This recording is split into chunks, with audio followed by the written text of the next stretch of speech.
Bonjour à tous et bienvenue dans ce nouvel épisode d'À Travers Champs, le 5e depuis le début du Salon de l'Agriculture. Nous sommes en direct depuis le stand du Siècle Vert pour la 5e fois depuis le début de la semaine en direct du Pavillon 4. Et on a une très belle émission à vous proposer cet après-midi pendant 1 heure. D'ici une petite demi-heure, Camille Garcette et plein d'autres personnes nous rejoindront dans quelques instants. On parlera de vin avec Guillaume Charpin et d'ail noir. On en apprendra plus sur cet aliment avec Manon Blangis. Comme chaque jour, Dimitri Hainaut et Alban Gamet de Saint-Germain seront en duplex un petit peu partout dans le Salon de l'Agriculture. On parlera notamment de cheval d'ici une grosse demi-heure. Mais tout de suite, le fait de cette émission, c'est la venue de l'ancien ministre de l'Intérieur et actuel député européen Brice Hortefeux qui est avec nous et qui répondra dans quelques instants, quelques secondes même, aux questions de Lucas Pierre, Yanis Darras, Camille Garcette et Bastien Cochet. N'oubliez pas, vous pouvez réagir tout au long de cette émission sur les réseaux sociaux avec un hashtag très simple, hashtag Siècle Vert. À Travers Champs, épisode 5, c'est en direct jusqu'à 14h45 et ça commence maintenant.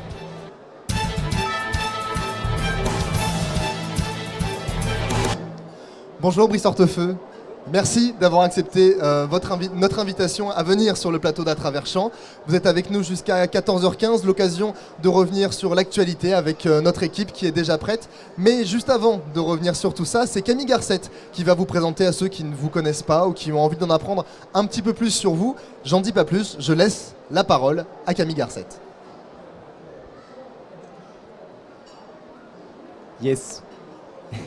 Bon, on attend toujours la régie, c'est pas grave, on va pouvoir lancer l'instrumental. On va y aller dans quelques instants. Donc je vous ai dit, j'allais vous présenter votre portrait. Donc j'ai retracé un peu ce qui a marqué votre histoire pour pouvoir vous décrire et vous faire apprendre à ceux qui ne vous connaissent pas. L'idée étant de vous cerner un petit peu mieux avant de pouvoir aborder l'actualité. On en parlera dans quelques instants. On reviendra notamment sur les gilets jaunes et évidemment, Salon de l'Agriculture oblige, on parlera d'agriculture dans quelques instants. Ok. On est parti.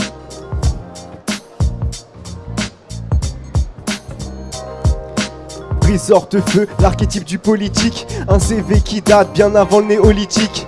Ministre, secrétaire et même député, lorsque vous perdiez, vous étiez quand même sauvé. Une part de chance, mais vous aviez un bon ami qui vous plaçait où il pouvait, on l'appelle Sarkozy.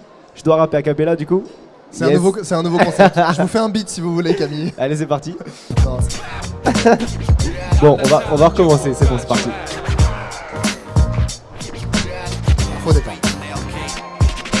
Brice Hortefeux, l'archétype du politique, un CV qui date bien avant le néolithique. Ministre, secrétaire et même député, lorsque vous perdiez, vous étiez quand même sauvé. Une part de chance, mais vous aviez un bon ami qui vous plaçait où il pouvait, on l'appelle Sarkozy. D'abord lui se contentait de gagner l'élection, puis il met au porte-flingue dans les bonnes conditions. Quelle chance d'être né à Neuilly-sur-Seine, le calme, l'entre-soi, enfin une vie saine. Ministre de l'immigration avec Sarkozy, un poste qui se crée un peu comme par magie. Des lois souvent considérées comme assez brutales, comme l'opposition au regroupement familial. Vous fixez des objectifs chiffrés sur les expulsions, mais les êtres humains ne sont pas que des additions. La politique du chiffre, c'est grâce à vous qu'on la doit. Expulser avant même de bouger le petit doigt. Des dérapages racistes qui incitent à la haine. Quand il y en a un, ça va, il y a plusieurs, ça pose problème. Interdit de voir Sarkozy à cause de la Libye. Son absence vous affecte, il vous manque, comme c'est triste. Condamné par la justice, sans remise de peine. Quand on est tout seul, ça va, à plusieurs, il y a des problèmes. Brice Hortefeux, l'homme aux mille et une polémiques, a toujours réussi à sortir in extremis. Aujourd'hui présent sur le plateau du Siècle Vert, Salon de l'Agriculture, histoire de se changer d'air. Merci. Merci. Camille Garcette d'avoir présenté en quelques détails Brice Hortefeux. Brice Hortefeux, justement, vous avez des choses à redire peut-être. Je vous ai vu sourire pendant ce portrait. Oui, parce que des portraits, j'en ai déjà eu, des plus sympathiques, pas forcément avec cet angle-là, mais en revanche, sur un ton de rappeur, ça je n'avais pas eu. Alors si je pouvais avoir la bande, ça intéresserait certainement un de mes enfants. Avec grand plaisir. Voilà. Écoutez, on vous transmettra la bande en tout cas. Merci beaucoup Camille Garcette.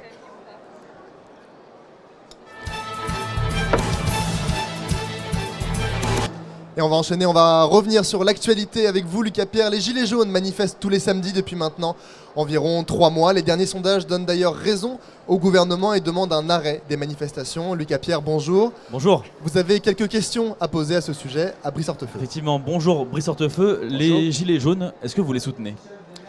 Oui, il y a eu une première étape lorsque ça a débuté, c'était le 17 novembre.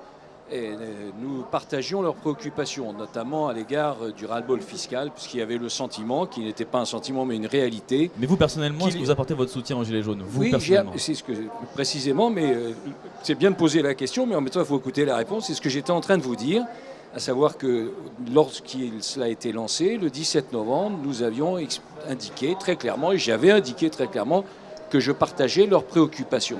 Préoccupations qui était essentiellement un ras-le-bol à l'égard de l'évolution de la fiscalité, ras-le-bol sur les nouvelles taxes, les nouvelles cotisations. Et vous connaissez la réalité de notre pays. Nous étions l'année dernière le premier pays pour le poids des impôts, des cotisations et des taxes en Europe, et nous sommes cette année le premier pays au monde en termes d'impôts, de cotisations et de taxes, si l'on considère que l'OCDE, qui est un organisme qui examine notamment les situations économiques des uns et des autres, eh bien, rassemble les principaux pays du monde. Donc nous sommes aujourd'hui dans cette réalité, et ce que les Gilets jaunes ont commencé par exprimer, c'était cela. Après, il y a eu une évolution. C'est à cause, du, du gouvernement, tout ça. Est-ce que vous reprochez quelque chose au gouvernement par rapport au mouvement des Gilets jaunes? Naturellement. Vous savez, il ne faut pas expliquer que quand on est au pouvoir, on est responsable de rien. Ça, c'est exactement ce qu'il ne faut pas faire. Ça, c'est sans doute... Pour ceux qui voudraient faire cela et qui expliquent qu'ils sont dans la nouvelle génération, c'est des pratiques qui étaient des générations nettement précédentes, avant Charles Aznavour. C'est-à-dire que quand on est au pouvoir, on est responsable. C'est comme ça, c'est la règle. Et donc, oui, bien sûr, il y a une responsabilité du gouvernement parce que c'est eux qui ont annoncé la hausse de la CSG, c'est eux qui ont annoncé la non-indexation des retraites sur les salaires, c'est eux qui ont annoncé l'évolution de la fiscalité sur l'essence et sur le diesel, c'est eux qui ont annoncé toute cette ribambelle de menaces qui pesaient sur nos concitoyens. Donc oui, il y a une responsabilité très claire du gouvernement. Ce qui met le feu aux poudres vis-à-vis du mouvement des Gilets jaunes, c'est aussi l'augmentation de la taxe carbone. Est-ce qu'à l'époque, vous la souteniez, cette augmentation de la Non, je vais vous carbone? dire, ce qui a mis le feu aux poudres, alors chacun peut avoir son analyse, mais je pense qu'il y a un des signaux révélateurs, ça a été la décision d'imposer unilatéralement les 80 km/h. La discussion, j'ai été ministre de l'Intérieur et donc de la sécurité routière. J'ai même été d'ailleurs le premier ministre de l'Intérieur qui avait la compétence de la sécurité routière, parce que contrairement à ce qu'on pensait, ce n'était pas l'Intérieur qui avait cette compétence-là, c'était une compétence partagée entre l'équipement et l'Intérieur. Et moi, le président de la République avait souhaité que ce soit le ministre de l'Intérieur. Ça n'a pas été remis en cause depuis. Mais je pense que le fait que ce soit une mesure qui ait été imposée unilatéralement de haut vers le bas, et sans la moindre discussion, sans la moindre étude sérieuse préalable, eh bien, ça a contribué à ce sentiment qu'il y avait une volonté de n'écouter personne. Et donc, c'est le véritable détonateur, je pense que c'est ça. Dans une interview, vous parlez de contestation, vous dites être dans la contestation face au gouvernement. Est-ce qu'il y a encore besoin vraiment de contester aujourd'hui quand on voit que le président de la République, Emmanuel Macron, est quand même plutôt ouvert au dialogue? Je pense au grand débat national. Non, mais ça, c'est un sujet de fond. C'est-à-dire que moi, je suis convaincu que dans une démocratie, pour qu'elle bouge, pour qu'elle respire et surtout pour qu'elle fasse progresser, pour le mieux-être de la République et de nos concitoyens, parce que s'engager en politique, c'est ça. On s'engage pourquoi? Pour essayer de faire vivre une République, la nôtre, et de faire vivre aussi et améliorer la situation de nos concitoyens. C'est le seul objectif. Bon, eh bien, je pense qu'il faut qu'il y ait une majorité et une opposition. Toute l'attitude du président de la République, c'est d'essayer de chloroformer tout cela, d'essayer vraiment de vitrifier la vie politique, qu'il n'y ait que lui face aux extrêmes, et comme ça, la vie est belle.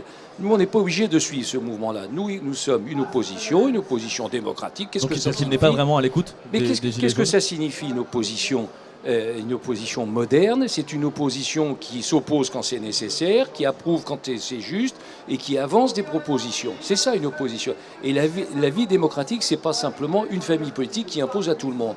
Donc nous sommes dans l'opposition, mais une opposition apaisée, calme, sereine et, je l'espère, constructive. Est-ce qu'Emmanuel Macron est à l'écoute des Gilets jaunes et de la population française? En tout cas, son obsession, visiblement, c'est la communication. Et moi, je pense que trop de communication tue la communication. C'est faire le discours plus long possible battant Fidel Castro, c'est de rester ici dans le salon de l'agriculture le plus longtemps possible. C'est toujours comme ça. C'est qu'on accumule la communication. C'est hier, enfin, la semaine dernière aller faire la maraude et se faire photographier soigneusement en donnant le sentiment d'un dialogue avec ceux qui sont les plus précarisés de la population, c'est toujours systématiquement cela. Et moi, je ne me reconnais pas du tout, mais pas du tout, dans cette pratique de la politique. Pour en Une revenir dernière au question, Lucas Bière. Très bien. Est-ce que vous estimez aussi que le ministre de l'Intérieur, vous qui avez été ministre de l'Intérieur, le ministre de l'Intérieur Christophe Castaner, est-ce qu'il est à l'écoute, lui? Est-ce qu'il réagit bien face au mouvement des Gilets jaunes chaque samedi? Moi, je ne doute pas de la bonne volonté du ministre de l'Intérieur, de ses collaborateurs que je connais bien, et de son secrétaire d'État qui a été un policier, très bon policier. Donc je ne doute pas de la bonne volonté. Est-ce que pour autant il n'y a pas eu des erreurs? Oui, bien sûr qu'il y a eu des erreurs qui ont été commises. Mais oui, c'est très simple. Comment se fait-il? À un moment donné, par exemple, il y avait 3000 manifestants à Paris et il y avait quasiment autant de policiers. C'était un policier pour un manifestant. Bon, et ça veut dire que les ordres n'ont pas été donnés pour empêcher la dérive que l'on a connue en matière de dégradation et de violence. Voilà, c'est ça la réalité. Mais encore une fois, je ne doute pas a priori de la bonne volonté du ministre de l'Intérieur. Merci, Brice Hortefeux. Merci Lucas Pierre.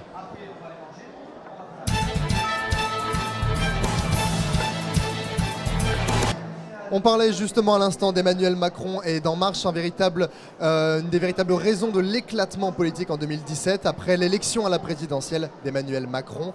On fait un point sur l'état des Républicains aujourd'hui, avec vous Lucas Pierre et avec vous Brice Hortefeux. Dans une interview au Figaro, vous dites que les Républicains ont franchi 2 étapes, celle de reconstruire et de redevenir audible. Vous trouvez vraiment que votre parti est redevenu audible aujourd'hui? Oui, si vous étiez tout à fait honnête, ce dont je ne doute pas, et donc complet.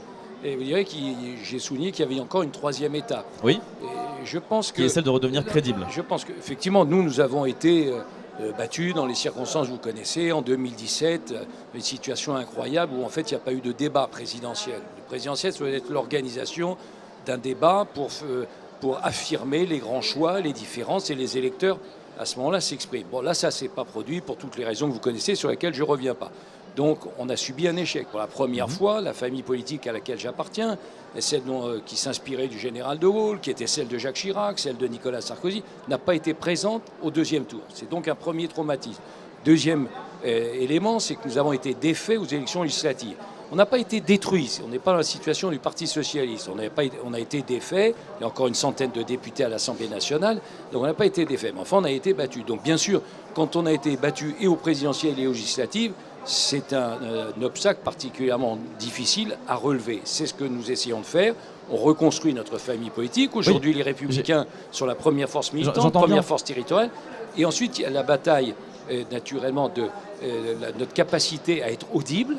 Et ça, je pense qu'on l'est sur un certain nombre de sujets, pas sur tous. Et puis, un 3e défi, c'est celui de la crédibilité. Et là, nous avons encore une marge de progression. Donc, incontestablement. Vous trouvez que les Républicains sont audibles aujourd'hui? Je pense qu'ils sont audibles sur un certain nombre de sujets. Mais nous avons à gagner la bataille de la crédibilité. Parce que la France Insoumise se réclame d'être le premier parti d'opposition. Alors en termes de nombre de sièges, ce n'est pas le cas. Mais dans la façon dont on les entend dans les médias, c'est le cas. On entend plus les députés de la France Insoumise que les députés des Républicains dans les médias. Ils sont plus audibles. Ça, c'est un peu subjectif. Vous verrez, si vous êtes journaliste, attention à ne pas être trop subjectif, à être objectif.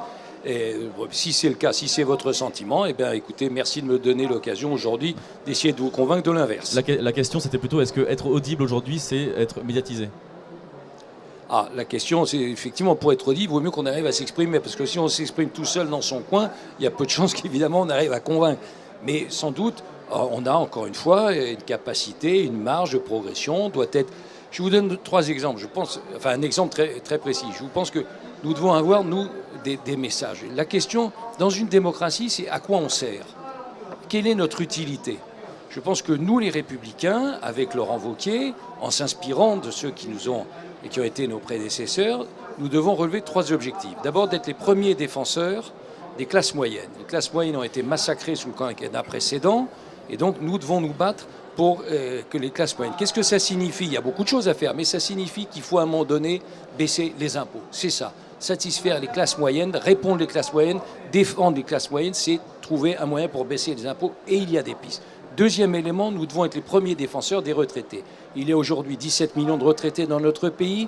Ils sont les cibles de la présidence Macron et du gouvernement. Nous devons dire très clairement qu'avec nous, par exemple, eh bien, on indexerait les pensions et les retraites sur les salaires. Troisième élément, nous devons être les premiers promoteurs de la politique familiale. Aujourd'hui, la politique familiale, pas aujourd'hui, depuis quelques années, la politique familiale est démolie. On voit d'ailleurs les résultats, ça fait 4 ans que le taux de fécondité baisse dans notre pays, en parallèle exact avec la réforme de la politique familiale.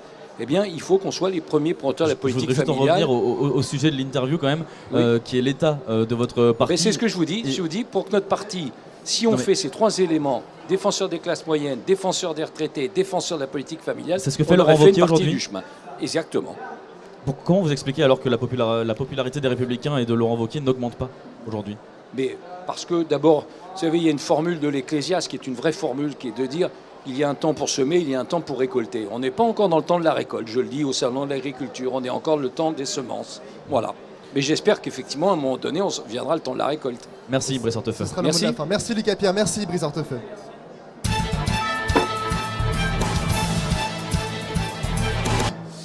Alors que la méfiance envers les pesticides est de plus en plus présente chez les Français, le gouvernement a fait machine arrière sur le glyphosate. Et ça, on y revient avec vous, Brice Hortefeux, mais également avec vous, Yanis Darras. Bonjour Yanis. Bonjour Antoine, bonjour Brice Hortefeux. Bonjour.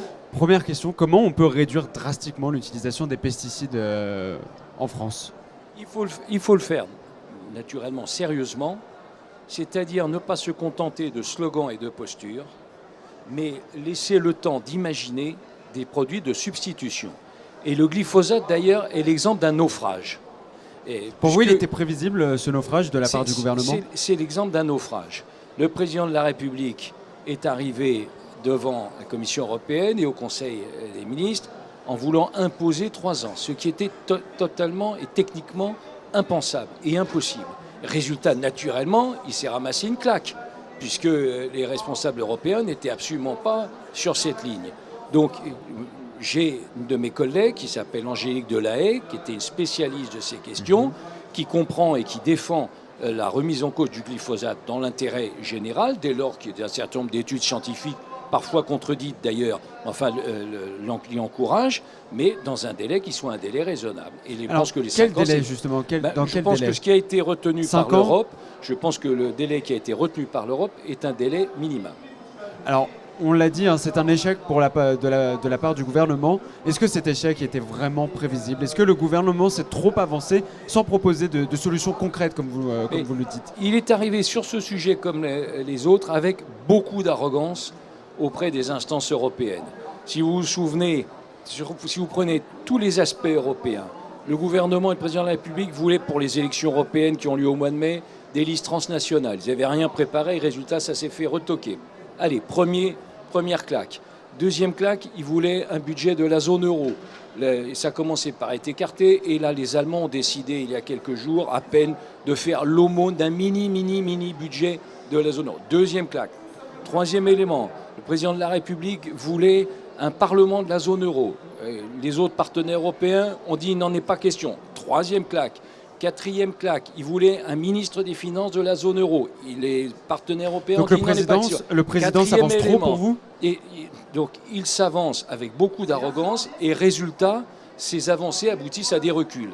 Et enfin, je pourrais donner un autre exemple, c'est que soit il s'avance avec arrogance, soit on ne comprend rien à ce qu'il raconte. Si vous prenez l'exemple du Mercosur, par exemple, l'accord avec les pays d'Amérique centrale et du Sud, eh bien, on s'est aperçu que le président de la République avait dit tout très exactement, plus son contraire. C'est pas exactement comme ça qu'on doit concevoir les choses.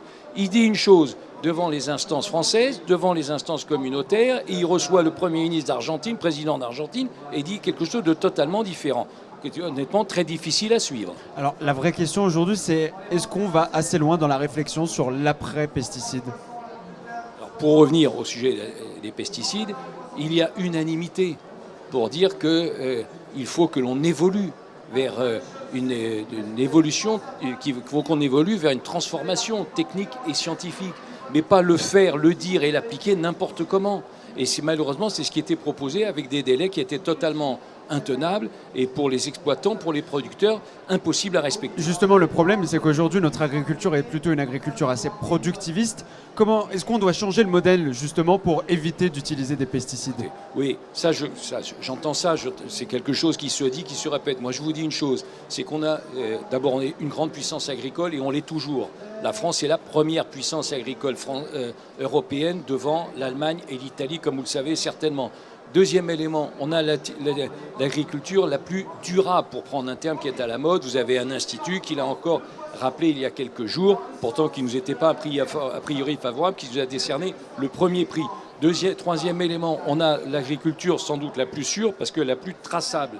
Donc tous ces éléments font que la France bénéficie d'un atout formidable. Je vous rappelle que c'est 6,7% de la richesse du PIB de notre pays qui est produit grâce à l'agriculture. Justement, vous nous parlez d'atouts formidables. Est-ce que l'agriculture 100% biologique en France, ça peut exister et ça peut devenir un atout en Europe? Mais vous avez raison, l'agriculture biologique est un grand espoir pour un certain nombre. Simplement, je vous dis une chose, c'est que simultanément à cette réflexion, ces encouragements sur l'agriculture bio, il faut se poser la question du monde paysan. Et vous connaissez la situation du monde agricole. On est à, je crois, 448 000 exploitants agricoles. Il y en avait 514 000 il y a 10 ans. Vous voyez la perte. En réalité, on perd entre 1,5% et 2% chaque année dans le monde paysan.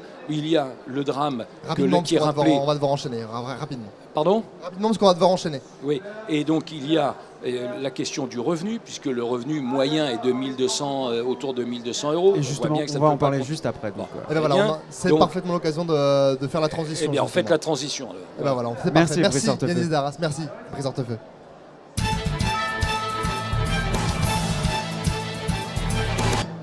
Justement, c'est parfaitement l'occasion de parler des agriculteurs, pourtant confrontés à de très grandes difficultés pour survivre aujourd'hui, Yanis. Oui, les agriculteurs, ils sont en grande difficulté en France, ils le clament depuis des années. Concrètement, comment on peut leur venir en aide aujourd'hui? Bon, premier élément, d'abord en leur disant qu'on les aime. Premier élément. Bon, après, il faut y ait épreuve, bien sûr. Toujours, en amour, il faut toujours qu'il y ait l'épreuve. Mais le premier élément, c'est de dire que nous, en tout cas, à titre personnel, dans ma famille, nous aimons, nous soutenons, nous encourageons et nous savons ce que l'on doit à l'agriculture. J'évoquais il y a quelques instants... Le salon de l'agriculture, justement, c'est une occasion pour célébrer aussi pas les seulement, agriculteurs. parce que dans ma région, il y a le sommet de l'élevage à Cournon d'Auvergne, qui est la deuxième manifestation ex aequo de notre pays avec Rennes. Donc c'est l'occasion de le dire, de le rappeler et de le souligner. Deuxième élément, il faut bien sûr prendre des initiatives. Prendre des initiatives, d'abord quand il y a des coups durs, ce qui a été le cas par exemple avec la sécheresse. La sécheresse, il fallait bien sûr constater la sécheresse, mais pas rester les bras ballants. Et par exemple, dans notre région, en Auvergne-Rhône-Alpes, avec Laurent Wauquiez, a été mis en place un plan très ambitieux de soutien au monde agricole. C'est d'ailleurs pour cela que la région Auvergne-Rhône-Alpes est le premier budget agricole régional de notre pays devant de l'Occitanie.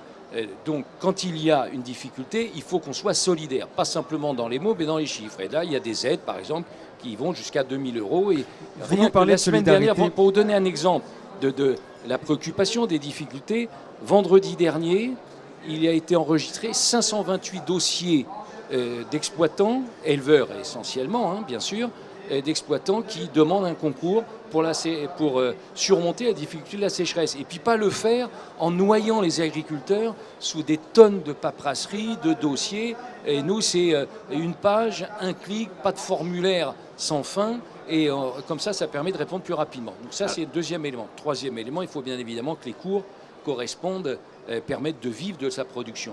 Il n'y a pas un seul agriculteur qui ne dise pas qu'il préférerait vivre de sa production que des subventions. Mais aujourd'hui, les subventions sont indispensables à leur survie. Alors, vous nous parlez de solidarité, justement, et pourtant, les agriculteurs ne se sont jamais aussi sentis seuls. Comment on lutte contre ce sentiment de solitude? Bien, par ces éléments-là. Par un témoignage de solidarité, d'affection, d'amitié, utilisez le mot que vous voulez, mais c'est le premier élément. C'est vrai qu'il y a une tendance dans notre pays qui est absolument invraisemblable pour remettre en cause leur rôle. On ne peut pas se résumer naturellement aux jardiniers de l'univers, mais pour remettre en cause leur rôle et leur rapport. Que serait la France, que serait le monde sans agriculteurs? Deuxième élément, prendre conscience qu'il y a une évolution. Et il y a 20 ans, un agriculteur, une exploitation faisait vivre 40 de nos compatriotes, enfin satisfaisait à l'alimentation de 40 de nos compatriotes. Aujourd'hui, des progrès considérables ont été accomplis puisque ça en fait vivre 60. Donc c'est quelque chose naturellement aussi qu'il faut avoir en mémoire. Bon. Et troisième élément, accompagner les évolutions. Et vous preniez l'exemple du bio, c'en est un exemple. Mais ça veut dire aussi que les pouvoirs publics, et je me mets naturellement dans le lot, doivent prendre conscience que parfois il y a des subventions qui mettent beaucoup trop de temps pour arriver. Vous savez notamment la déception d'un certain nombre au niveau national d'exploitants qui s'étaient lancés dans le bio avec la garantie de concours européens, garanties qui finalement ne peuvent pas être respectées parce qu'il y a eu plus de demandes, parce qu'il y a eu des délais techniques pour lesquels soi-disant le gouvernement était incapable de répondre. Je vous donne aussi un exemple. Justement, ils se sentent aussi abandonnés par le gouvernement. Oui, moi je vous dis qu'à l'échelon qui est le mien, c'était à l'échelon régional, et bien précisément, on a mis en place une équipe en Auvergne-Rhône-Alpes de 16 personnes pour combler les retards dans les versements des subventions. Vous me dites qu'est-ce qu'il faut faire? Il faut faire cela, par exemple. Le vrai problème aujourd'hui, c'est que le malaise des agriculteurs, il est connu depuis à peu près les années 60. Pourquoi on n'arrive pas à le résoudre?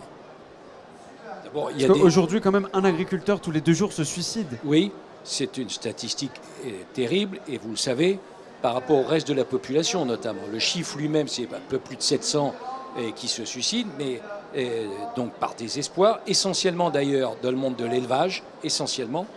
Et c'est un chiffre qui est extraordinairement supérieur par rapport à toutes les catégories socio-professionnelles, puisque c'est de l'ordre de 20 à 30%.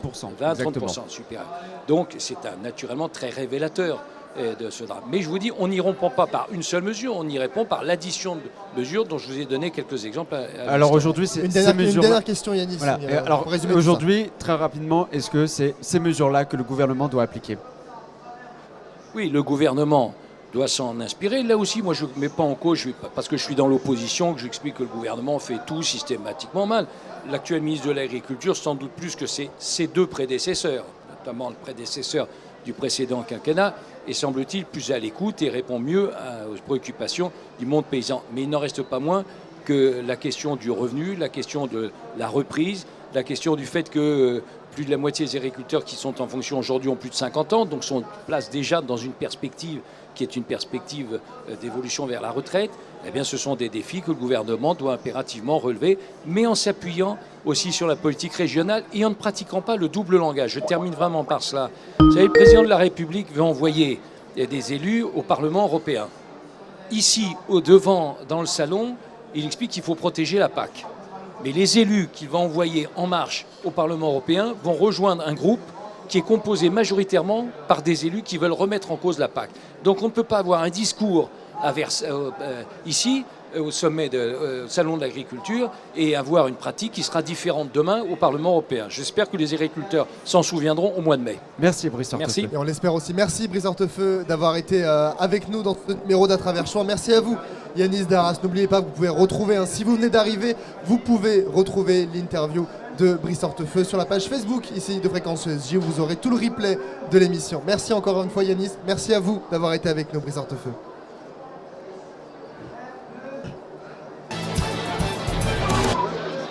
Toujours en direct sur le plateau de Siècle Vert sous Fréquence ESJ. Nous sommes en direct depuis le pavillon 4 pendant encore une grosse demi-heure. On a un très beau programme qui arrive dans quelques instants.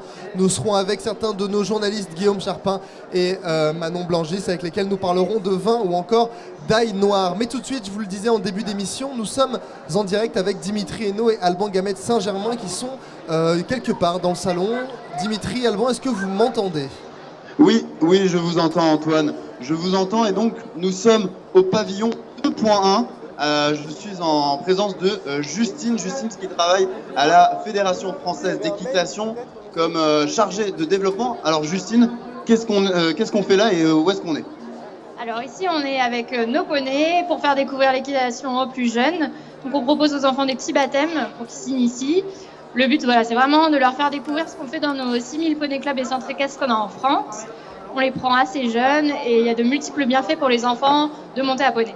Alors justement, quels sont ces bienfaits pour un enfant de découvrir le poney ? Alors là, par exemple, on va avoir des petits dispositifs qui leur font bouger les mains, attraper des objets. Ça développe la psychomotricité, donc c'est très bon pour le physique. Mais c'est également bon pour le moral puisqu'on voit que les enfants sont tout de suite heureux avec le contact du poney. Ils se détendent, ils se responsabilisent parce qu'il faut prendre soin de l'animal. C'est très complet comme sport et voilà, on le recommande parce que ça a de nombreux bienfaits. Et à partir de quel âge un enfant peut commencer à faire du poney ? Alors nous, on les prend à partir de 4 ans sur le salon, mais dans les poney clubs et centres équestres, ils proposent des séances de baby poney dès 2 ans et demi. Donc c'est des séances qui sont très ludiques, très en lien avec les parents, où c'est de l'éveil des sens, parce qu'on apprend à toucher le poney. Voilà, c'est des petites découvertes très simples.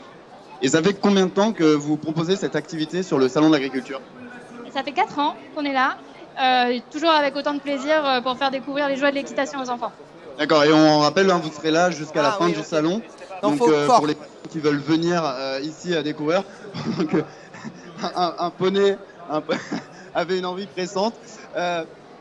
Dernière question, j'imagine que vous êtes cavalière.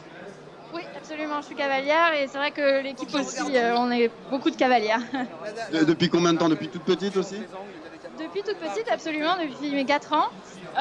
Et c'est une passion qui ne lâche pas, l'équitation, donc je monte toujours à cheval. Très bien. Et où est-ce qu'on peut aujourd'hui, par exemple pour les enfants qui veulent du poney, où est-ce qu'ils peuvent en faire? Alors, partout en France, il y a des clubs. On estime qu'il y a un club à environ 13 km en moyenne de chacun. Donc, les clubs sont très faciles d'accès. C'est des lieux qui sont ouverts. Souvent, les gens hésitent à y aller. Pas de problème, allez-y. Les dirigeants de club vont vous accueillir, ils vont vous parler de leur passion parce qu'eux aussi, c'est des passionnés et ils seront ravis de vous faire partager le bienfait du poney. Et dernière question, petite question technique. Concrètement, pour une personne qui veut inscrire son enfant au poney, ça va lui coûter combien pour une année? Alors ça dépend un petit peu des régions. En moyenne, on est entre 15 et 20 euros de l'heure. Donc forcément, dans les grandes villes, c'est un petit peu plus cher que dans les campagnes. Mais c'est bien moins cher que ce qu'on pense. On est entre 15 et 20 euros de l'heure. Et une belle manière de découvrir les poneys et de passer après, j'imagine, à la taille plus grande aux chevaux. Et tout ça pour aussi découvrir ces animaux. Oui, absolument. On commence par les poneys quand on est petit, puisque c'est adapté à la taille des enfants. On a un rapport poids-puissance qui est bon pour les enfants. Après, quand on progresse, on va pouvoir monter sur des poneys de plus en plus grands et monter à cheval après. Eh bien, écoutez, merci Justine. Voilà, vous l'avez compris, donc en ce moment même, une initiation au poney. Malheureusement, Dimitri, qui est derrière la caméra, voulait en faire. Il n'a pas pu parce que déjà, il est trop grand, mais surtout, il a une peur bleue de ces petites bêtes à poil qui vraiment ne font pas peur. Vous voyez, les enfants, là, on est sur, je pense, une moyenne d'âge de 4-5 ans là, sur cette session d'initiation. C'est ça, c'est des enfants du coup qui sont en binôme avec les poneys et qui sont aux alentours de 4-5 ans. Eh bien, merci Justine. Et voilà, je vous rends l'antenne et nous, on va se déplacer. On va vous retrouver pour un concours de cris d'âne. Un concours de cris d'âne, d'accord, très bien. Merci Alban Gamet de Saint-Germain et Dimitri Hainaut qui était derrière la caméra et qui a combattu sa peur viscérale des poneys pour l'occasion. On les retrouve donc dans quelques instants pour un concours de cris d'âne. Je sais pas ce que c'est, un concours de... Enfin, je sais ce que c'est malheureusement, mais... Un concours de cris d'âne, oui. je vous avoue que j'ai du mal à l'imaginer comme ça. Écoutez, on verra tout ça dans mystérieux, c'est très mystérieux. Quelques instants avec Alban Gamet de Saint-Germain et Dimitri Hainaut. Mais juste avant ça, c'est vous Guillaume Charpin qui nous avez rejoint en plateau. Bonjour Guillaume. Et oui, bonjour Antoine, bonjour Camille, et bonjour Stéphanie. Et bonjour à tous. Exactement, Guillaume, vous n'êtes pas venu seul. Et non, je suis venu très bien accompagné. En charmante compagnie avec une très belle bouteille sur cette table qui vous appartient, je crois. Tout à fait, on est producteur dans la région libournaise, donc du côté de Bordeaux. On est producteur sur la rive droite, tout ce qui est Pomerol, Saint-Émilion, la lande de Pomerol, toute cette belle région en fait. La bonne rive donc. Et je crois d'ailleurs que le vignoble Rousseau, c'est avant tout une histoire de famille. Je crois que ça fait 4 ou 5 générations maintenant que les vignobles Rousseau sont en activité. Même plus que ça, on est à peu près à 7-8 générations où on est producteur de père en fils et de père en fille. Donc voilà, on perpétue la tradition de la production viticole. Et alors, quelles sont vos différentes techniques? Parce qu'on sait bien que dans la région de Bordeaux, il y a beaucoup de vins différents qui peuvent exister.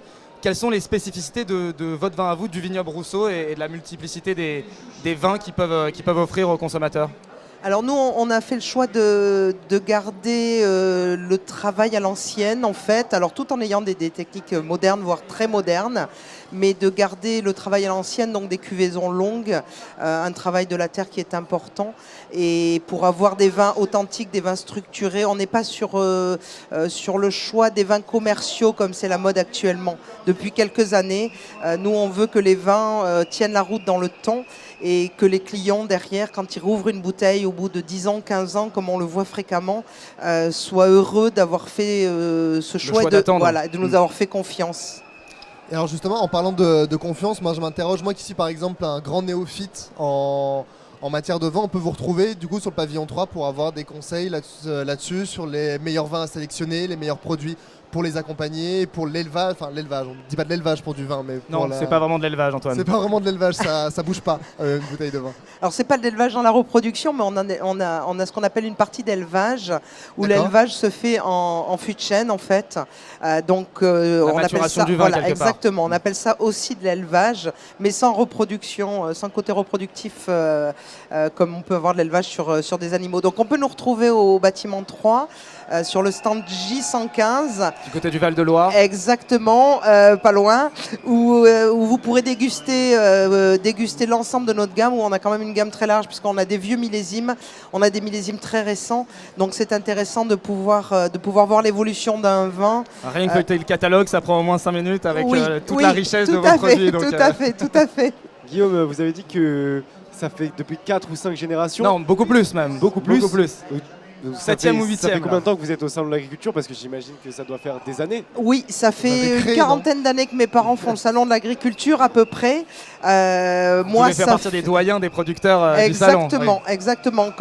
Alors on est de moins en moins nombreux parce que il y a de moins en moins de producteurs malheureusement sur le salon de l'agriculture, mais au niveau viticole en Bordelais. Mais moi ça fait mon premier salon, je l'ai commencé, c'était sur le millésime 93, donc c'était en 94. Ça c'est intéressant, vous savez pourquoi il y a de moins en moins de viticulteurs sur le salon de l'agriculture aujourd'hui?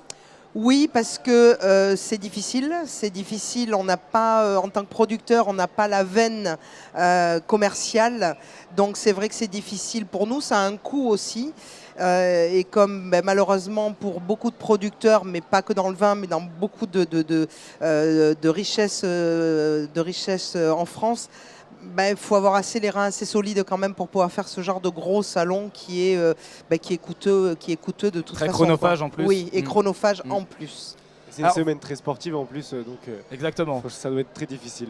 Vous parliez de techniques, vous disiez que certaines de vos techniques restaient très artisanales et d'autres qui étaient assez modernes. Je crois justement, dans l'actualité, on parle beaucoup en ce moment du glyphosate et de tous les pesticides chimiques qu'il peut y avoir. Je crois que justement, vous, votre production, là où elle est peut-être novatrice par rapport à d'autres vignobles, c'est qu'elle essaye d'utiliser de moins en moins et potentiellement, d'ici quelques mois ou quelques années, plus aucun pesticide dans vos produits. Tout à fait. On est haute valeur environnementale niveau 3 depuis quelques années maintenant. On a été les Alors, seconds niveau 3, en ça France. correspond à quoi à peu près? C'est le plus haut des niveaux en fait. D'accord, oui. C'est le plus Ok. haut des niveaux. Donc on a été les seconds en France à obtenir ce label-là dans notre secteur d'activité.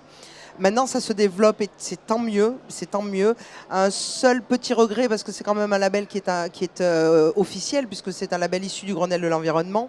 Un seul petit bémol, c'est que malheureusement, il est assez méconnu par les Ce qui est assez consommateurs. fou, comme un produit pour le vin qui est très célèbre en France, c'est quand Tout même à bizarre fait. qu'on ne connaisse pas du tout ce genre de label. Tout à fait. Mm. Et c'est vrai qu'il y a un manque de communication au niveau ministériel et au niveau gouvernemental. Et c'est dommage parce que c'est un label qui est très intéressant.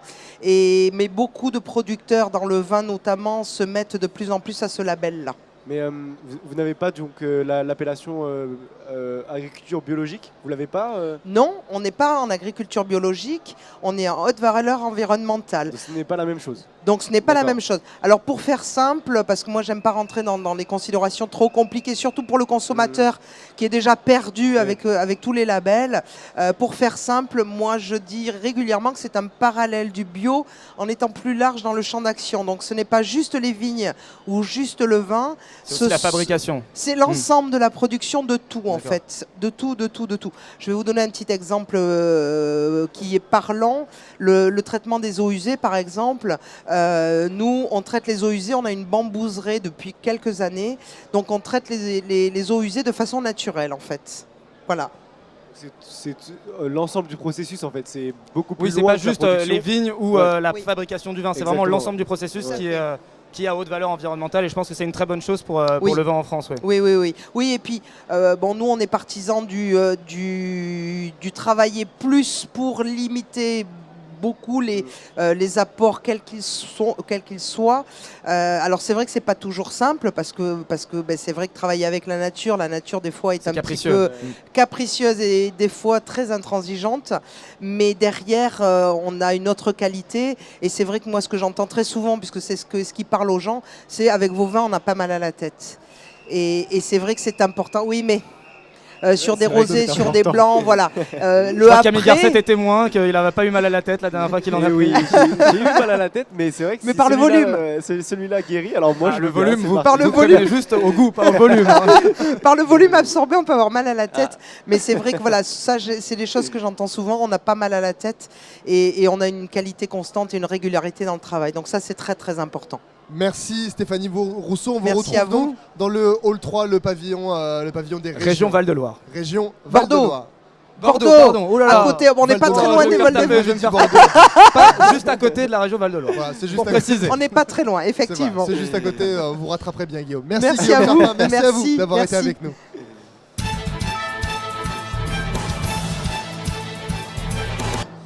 Dans quelques instants, nous recevrons Manon Blangis qui n'est pas toute seule, elle non plus, puisqu'elle est avec un producteur d'ail noir.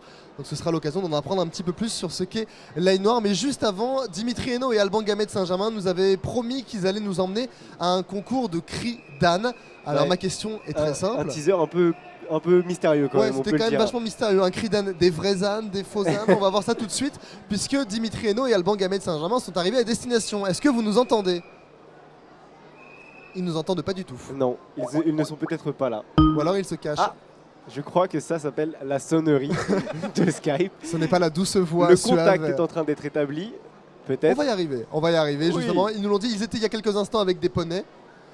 Pour nous Poney, présenter. ça m'a d'ailleurs très surpris parce que c'est vrai que Dimitri a une peur bleue des poneys et c'est vrai que c'est. Souvenez-vous, l'année dernière, il en avait quand même ramené un sur le plateau, preuve de son courage. Il avait ramené un petit, je sais pas si c'était un poney ou un petit cheval, mais en tout cas, il avait fait l'effort de les ramener, c'était déjà impressionnant. Deux petits poneys donc qu'on peut retrouver, on l'a dit, au pavillon 2, et ça pour que les enfants puissent s'initier au poney et pourquoi pas faire naître une vocation. On va réessayer. Alban, Dimitri, est-ce que vous nous entendez ?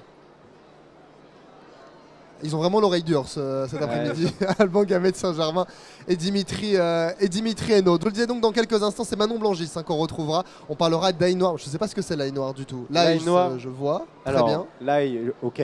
Noir, ok, mais l'ail noir ensemble, non. C'est la fusion. Ça me dit absolument rien. Minette. La fusion, non. C'est un son que nous aimons bien, ça. C'est familier. Allô, Alban ? Alban. Oui. Est-ce que vous nous entendez bien ? Antoine ? Oui, c'est moi. Oui. Alors, voilà, donc comme je vous l'ai dit, on est à la carrière au fond du pavillon 2.1, le pavillon des équidés où vous pouvez retrouver tous les équidés. Alors en ce moment, ils sont en train en fait de herser la carrière puisqu'il y a eu un concours de dressage de chevaux qui vient de se terminer à l'instant. Il faut du coup leur laisser le temps de préparer cette carrière pour accueillir les ânes et le concours de cris d'âne qui va donc se dérouler ici même. Vous voyez en face, vous avez toute une tribune qui est remplie, bondée de monde, même si Dimitri aussi peut vous montrer sur le côté. Vraiment, beaucoup de gens à côté de la carrière. On a eu mal à se frayer un chemin. Et justement, pour patienter, si vous voulez patienter, venir voir, vous êtes un amoureux des chevaux, des ânes ou autres bêtes, autres équidés. C'est pas la journée de Dimitri là. Aussi au restaurant le Barbuck, où vous pouvez vous détailler tout simplement avec de la grillade avec de la viande française et boire une petite bière bien sûr avec modération, tout en profitant. Donc comme vous voyez, je suis vraiment collé à cette carrière tout en profitant du spectacle. Alors pour revenir donc. Le pavillon 2.1, c'est le pavillon, comme je vous ai dit, des équidés. C'est le pavillon où vous pouvez tout apprendre, tout découvrir sur ces bêtes. Et vous l'avez vu tout à l'heure avec le texte, on peut avoir une initiation au poney pour les plus jeunes, mais on peut aussi acheter du matériel pour faire de l'équitation. Donc ça passe par tout ce qui est bombe, tout ce qui est tenue. Il y a des tenues aussi traditionnelles. On a vu des stands avec des chapeaux, des vestes traditionnelles. Vous pouvez bien entendu voir toutes ces bêtes qui sont présentes dans ce pavillon. Voilà, donc ils sont encore en train de herser cette carrière avec déjà, si Dimitri vous montre, voilà, vous pouvez le voir à l'antenne, avec déjà de très beaux chevaux. Ça demande Ils sont magnifiques. Un petit temps de préparation. Je ne sais pas si on aura le temps de voir les ânes et ce concours. En tout cas, nous, on va y rester et pour vous faire un débrief tout à l'heure. Ah, très Voilà, bien. Alban, Oui. Alban. Très bien, parfait. Alban, vous restez sur place, on vous reprendra dans quelques instants. Je vous entends très très mal, Antoine. Eh bien, il va falloir mieux écouter, Alban. Tendez l'oreille encore plus. Est-ce que vous m'entendez bien? Non. Oui, oui, je vous entends, Antoine. Oui, votre mission justement, ça va être de rester là. On vous reprend dans quelques minutes pour voir justement s'il y a une avancée, pour voir un peu ce que c'est que ces fameux concours de cris d'âne. Très bien, eh bien, on vous tient au courant. Et en attendant, on va s'occuper, on va peut-être goûter quelque chose au restaurant Le Barbecue. Parfait. Merci Alban Gamet de Saint-Germain et merci à Dimitri Hainaut qui est derrière la caméra. Manon Blangis, vous nous avez rejoint en plateau. Bonjour Manon. Oui, bonjour Antoine. Et Bonjour vous non plus, vous n'êtes pas toute seule puisque vous allez nous aider avec une invitée à comprendre et à lever le voile sur cette fameuse histoire d'ail noir. Puisque Camille et moi, on est complètement C'est vrai que là, perdus. il y a de l'ail, elle est noire. Donc pour l'instant, tout va bien. Donc Manon, j'espère qu'on va pouvoir en savoir un peu plus maintenant. Bah oui, et nous sommes avec Fanny Boutarin qui est agricultrice dans la Drôme. Donc vous êtes spécialisée ça dans l'ail noir. Bah, du coup, dites-nous un peu plus comment on fait de l'ail noir en fait. Oui, en fait, nous sommes agriculteurs à Cré, dans la Drôme, et nous sommes producteurs d'ail. Mais nous sommes producteurs d'un ail qui est blanc. C'est un ail IGP de la Drôme, donc un ail bien du terroir. Voilà. Bien de chez nous, comme on dit. Bien de chez nous. En effet, on a cette particularité dans la Drôme d'avoir vraiment toute la filière présente avec des producteurs d'ail de semences. Une semence de la Drôme avec des variétés qui datent des années 70. Voilà, avec un travail élaboré en collaboration avec l'INRA. Donc on a un bel ail de la Drôme. Et puis nous, on a voulu sur notre exploitation agricole mettre le goût au centre de notre démarche. Et donc on a voulu expliquer mieux ce qu'est le goût de l'ail normal, l'ail blanc, qui est naturellement plus sucré que d'autres variétés d'ail. On retrouve dans ses saveurs une spécificité drômoise. Et on a voulu élargir la gamme des saveurs de l'ail en produisant cet ail noir. Alors l'ail noir, l'origine de la technique de transformation, donc l'ail noir ce n'est pas une variété, c'est une transformation. En fait, D'accord. C'est ça. Et c'est une transformation avec quoi? Parce qu'il y a un petit produit dans un bocal juste à côté. C'est avec ça du coup? Non, alors ça D'accord. c'est l'ail noir. C'est tout l'ail noir en d'accord. fait. Voilà, c'est tout l'ail noir. Donc c'est deux formes d'ail noir. D'accord, Voilà, très c'est bien. deux formes d'ail noir. C'est pour gagner du temps, voilà, à Très bien, très rappeler. bien. Moi, je voulais vraiment savoir ce qui lui donnait cette couleur si particulière Oui. en fait. Alors en fait, la transformation de l'ail blanc en ail noir, c'est une cuisson. Voilà. En début de cuisson, on va préserver toute l'humidité naturelle de l'ail. En début de cuisson, on est un petit peu haut en température et il va y avoir caramélisation des sucres naturels contenus dans l'ail. C'est bien ça. C'est alors. ce qui fait que l'ail devient noir. Et ça a le même goût du coup que l'ail blanc? Alors non, en termes de saveur, on a vraiment un produit tout à fait différent. Ça doit être Et c'est plus ce qui est sucré, non intéressant. Alors plus sucré parce qu'en effet, Oui. la caramélisation, plus l'ail de la Drôme qui est un petit peu sucré, donc on retrouve ce côté acidulé sucré, cette sucrosité. Mais c'est un produit très aromatique et très intéressant en cuisine parce que très riche au niveau des arômes. Il y a un côté vinaigre balsamique, un peu sous-bois, pruneau. Ce n'est plus de l'ail et pour autant, ça reste 100% de l'ail. Alors c'est de l'ail sans être de l'ail, mais du C'est coup, ça. dans quel type de plat on peut le mettre? Avec quoi ça se marie bien, l'ail noir aujourd'hui? Alors c'est un produit qui plaît aujourd'hui beaucoup aux chefs parce que justement c'est tellement riche au niveau des arômes qu'on va pouvoir imaginer beaucoup d'utilisations. Autant dans une salade, il va y avoir un côté vinaigre balsamique qui va être intéressant. Autant avec une volaille, avec une viande, on va trouver un petit côté sous-bois qui va venir enrober la viande. Avec un poisson, c'est très très bien aussi. Tout simplement, si on n'a pas envie de cuisiner, mais qu'on a envie de le manger de manière gourmande, avec le plateau de fromage pour accompagner un picodon de la Drôme, par exemple, ou une tome de Complètement au brebis, hasard. voilà, au hasard. Et une tome de brebis, ça va être très très bien aussi. Ça Voilà. peut se manger cru. Alors c'est ça qui est intéressant c'est ça, hein. aussi, c'est qu'en fait il est déjà cuit, D'accord. d'accord. Et donc je vous montre. La gousse devient vraiment pâte de fruits. Donc malgré qu'elle soit toute noire, elle est très tendre. Et ce qui va être intéressant en cuisine, c'est qu'on va pouvoir faire par exemple de fines lamelles, comme ça, qu'on va pouvoir déposer. Par exemple, on fait des Saint-Jacques, on prépare ces Saint-Jacques, hop, on vient mettre des petites lamelles dessus. Ça peut être vraiment très agréable. On va pouvoir aussi l'écraser. Donc on peut faire une petite tartine avec de l'ail noir pour accompagner son fromage. Voilà. Il va vraiment s'utiliser très très facilement. Oui, c'est vrai. Pardon, ça fait que 2 ans déjà que vous produisez l'ail noir. Et comment c'est venu nous, c'est en voyageant, on a rencontré l'ail noir. On s'est dit c'est fabuleux, on a une production d'ail. Maintenant, il faut apprendre à faire de l'ail noir. Donc, on a eu une année de travaux de R&D. On a intégré l'ISAR à Lyon, qui est une école d'ingénieurs agroalimentaire, pour qu'on apprenne à faire de l'ail noir à partir des publications japonaises, puisque l'origine du produit, c'est le Japon.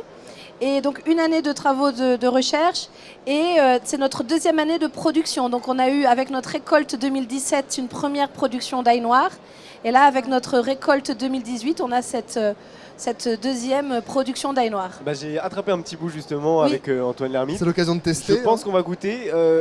À la texture déjà ça ressemble un peu à du réglisse, un peu pour décrire. Je sais pas qu'est-ce que ça a comme goût sur la langue déjà Antoine. Effectivement, on ressent beaucoup le côté sucré déjà. C'est sucré, mais en même temps, il y a quelque chose... On ressent quand même le goût de l'ail. C'est assez perturbant, dans le bon sens du terme, d'avoir en fait de l'ail sucré. On s'y attend pas, donc il y a quand même un petit goût relevé sur la fin. Écoutez, je vais me lancer. Alors, ce qui est très intéressant, c'est que l'ail perd son allicine. L'allicine, c'est la molécule qui donne le trait piquant, le trait puissant à l'ail. L'allicine disparaît.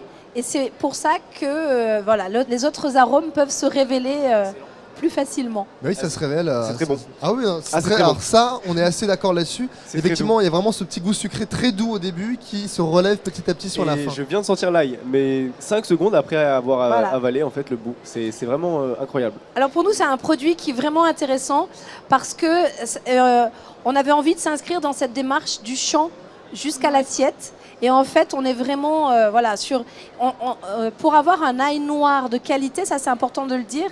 L'ail noir, c'est un peu comme le vin. Donc pour avoir un ail noir de qualité, il faut quand même un ail, une matière première qui soit de qualité aussi. Et on va accompagner ce produit jusque dans l'assiette du consommateur puisque c'est tellement nouveau que c'est à nous de développer en partenariat avec des chefs les usages. Donc on va vraiment... c'est très satisfaisant. Vous êtes vraiment axé sur le goût, pas forcément parce qu'il y a des propriétés. Alors, c'est un produit qui a des propriétés santé, voilà. Mais nous, ce qui nous intéressait vraiment, c'était le goût. On est assez épicurien. Je pense que si on se fait du bien en mangeant des bonnes choses, on se fait du bien aussi pour la santé et pour le moral. Ah bah je vous le confirme en tout cas. Merci beaucoup d'avoir été avec nous, avoir présenté cet ail noir qui nous intriguait beaucoup depuis le début de cette émission avec Camille Garcette. J'ai eu ma réponse et j'en suis très satisfait. Oui, nous aussi. Peut-être vous les gardez finalement. Merci. Je vous les laisse avec grand plaisir. C'est très gentil à vous. C'est très gentil à vous. Merci beaucoup. Et merci Manon Blangis d'avoir été avec nous et de nous avoir ramené justement tout ça, d'avoir éclairé nos lanternes à ce sujet.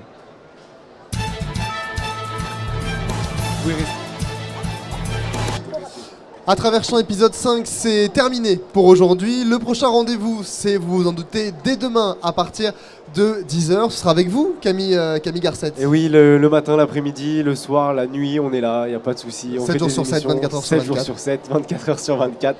Non, rendez-vous demain à 10h avec Lucas Pierre à la présentation. Exactement, ce sera Lucas Pierre, aux côtés duquel vous serez, Camille, une bonne partie de l'émission. Nous recevrons demain le député centriste Charles de Courson et également le musicien Manu Lanvin en deuxième partie d'émission de 11h à midi et de 10h à 11h. Comme tous les jours maintenant, si vous nous suivez depuis samedi, vous commencez à connaître le refrain. Ce sera l'occasion, comme nous venons de le faire à l'instant, de rencontrer de nombreux producteurs et de parler aussi bien de nourriture que d'animaux ou encore de boissons. Rendez-vous donc à 10h et d'ici là, vous pourrez retrouver tout le replay de l'émission, notamment sur la page Facebook de Fréquence ESJ et sur le Twitter avec le hashtag Fréquence ESJ ou le hashtag Siècle Vert, qui est évidemment le hashtag du stand où nous nous situons. D'ici là, une très bonne journée de salon à vous, Camille. Merci Antoine, à vous aussi. Et une très bonne journée de salon d'agriculture à vous tous. Salut.